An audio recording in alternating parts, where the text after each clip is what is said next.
until it's gone, because I actually played a game where I forgot this and accidentally moved an Overlord, and my Spire just trickled down to 1 hit point after like 10 minutes and finally died. So see, look at this insanely strong harassment. Oh, look, 1 queen down. And remember, 1 Banshee does beat 1 queen, so he just happily micros appropriately. Well, you know, maybe less than appropriately, losing one of those. But, I mean, oh god, this never ever ends, and we are seeing that he is about to have enough money for a Thor. There he does have enough, and he will begin cranking that out about now. And here comes, hey, all those Hellions that I was making early on for that harassment that I needed to make for the Zerglings, oh, I'll just drop them in your main. It never ends. It is so annoying. Because, you know, when I was trying to do some style similar to this, I was getting Hellions early on, some Marines, not too many. I was trying to get some Vikings, and then what happened is I would back up and throw down a bunch of barracks here, and I would try to slam my opponent to death with just tons of Marines and Marauders. But notice my thought process. I was treating this like Starcraft 1. I was just sort of assuming that, oh, I should either focus on just the barracks units, or I should focus on just the factory units, or something like that. And I kind of treated the starport as this support-ish structure. So, you know, after I made a few Vikings, I would back up and try to get all these barracks up. So there was this big vulnerability in the style that I was trying to do, because in this period of time where I was trying to get all these barracks up, I wasn't making that many units. So I kind of had to scramble, make a lot of defenses. Well, the little one's not. He's just completely embracing the fact that each unit producing structure makes some kind of beastly unit. So he's getting Thors, Marines, and Medivacs and or Vikings. So look, there's a Banshee here dealing damage. I mean, this is so clearly good. And it just all flows together so well. These Banshees do such insane damage to ground. Look at that nice little poke down there. Roasting some more Zerglings, doing more serious damage. What is the worker count for Damaga? Oh, 13. I think that's obviously not so good. So, in the first game, you heard me say, don't focus on the fact that there's all these factory units around here. You know, don't focus on the fact that we're seeing all these tanks and Marines, or excuse me, all these tanks and Hellions and expansions coming up, because that's not the important part. What the important part of last game was that interesting, cute, clever little opening, and how that all sort of set everything up. In this game, I don't want you to think that the Hellion harassment, you know, that, oh man, I just really need to harass my opponent to death and drop him with Hellions and attack him and hit him with Banshees. None of that stuff is the main point. It's the fact that this mix of buildings allows for such flexibility for all the later stages of the game. Such ease of use for the strategy. Hey, when is it safe to expand? Well, whenever I end up getting Thors to deal with these Mutalisks. And look, we see some more hurt going down. And oh no, I see Mutalisks. What does that mean? Well, these factories I'm making, I'm probably going to be investing in some tech labs to get yet more Thors. So we do see some more of these bunkers going down. Now, Damaga does probably one of the most impressive swing arounds I've seen in a very long time. But notice, just one shot on that Thor, they're all yellow and orange. Not the color you want to be in StarCraft 2. So we have some more Hellions being made. We have an engineering bay being made. I mean, completely straightforward. I need air defense. I will make turrets. But this bust-in, I think, was very, very, very clever by Damaga. The fact that he had all these Zerglings lying around from this defense, and he basically just said to himself, you know what?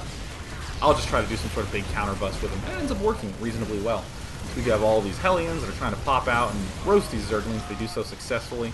But really another Thor needs to pop out. So he just makes one. Very intuitive to make the things that you have already decided that you want to be building. So more Marines being produced, and this barracks, now if you were playing against me, I can definitely say that this barracks is going to be very active from this point on. But I'm hoping it will be so this game, just so we can see the real strength of all these Marines plus the Thors. So we do have more Hellions being made, we have a Viking being made. Again, each of these structures produces something that's really nice. I mean, imagine for a moment if you were playing a Terran vs. Protoss in the original Brood War, and you tried to do some sort of tank drop, where you had like a barracks, a factory, and a starport. If your opponent, say, busted in with a bunch of Dragoons, you couldn't just make a Wraith out of the starport. The starport would be a sunk cost. It would be gone. You wouldn't have that much use out of it. In StarCraft 2, the Viking or the Banshee, an amazing choice for anti-air, an amazing choice for anti-ground. They're both available thanks to this one structure. So this looks a little bit obnoxious for the little one. I wouldn't say that this is by any means a dangerous spot for the little one to be in, because look, hey, I had all this anti-air that was, I had no anti-air, and I had all these units that were, you know, flying around and killing me. I will just get the Thor, and then what do? Immediately expand. There's no clever timing that's needed. It's just, I have a Thor, therefore, land here. I will happily begin mining. And Damaga's trying to get a good economy up. This is like his 10th queen this game that he's made. Bunch of roasting going on. He just moves the Thor down the ramp. And here's some more cleverness by the little one. Just sits at his ramp. He doesn't move out here, which seems like the more reasonable place. You know, I think a lot of people would just rally down here. Chilling at the ramp, so smart, can absolutely not get surrounded. And while he was worried about any of these early busts, you know, he's just hugging this ramp. Here's another Thor that's coming out. The barracks is not as active as I would have liked for educational purposes, but of course, the little one is not telepathic. He didn't know I'd be doing a daily on this thing, but he should be less selfish and assume as such in the future. So now we see some more tanks getting made, and cool, you know, all these Hellions I made, I can do some harassment with them. Is the pre-igniter been researched? No, but the Hellions are still pretty beastly. And I just want to say that the big counter that I believe is going to be most effective against this is just going to be mass, gigantic numbers of Banelings. Like, literally, like, maybe opening Mutalisk and then just getting 80 Banelings, I think, is the way that you're going to have to deal with this. But, you know, more roasting going on. And just let's go to the unit counting station. What does Damaga have in terms of units? 5 Zerglings, 2 Mutalisks. Period. That's it.